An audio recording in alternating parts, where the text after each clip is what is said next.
Welcome to the in front of me Motorola Moto G41, and I'll show you how to mute ringtone on this device. So first you should go to the settings application and then tap to the sounds and vibration section. Here we get the ringtone notification volume panel. Just to mute your ringtone, swipe this blue dot to the left side. But if you'll do that by this way, you'll mute not only your ringtone and also the notification volume. So I suggest you to do that by the another way. Just go here to the advanced options, and here you get the phone ringtone.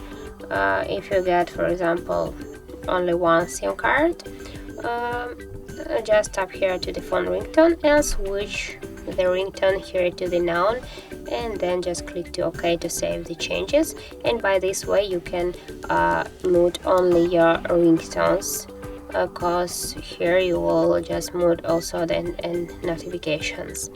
So that's how it looks. If you found this video helpful, remember to leave a like, comment and subscribe our channel.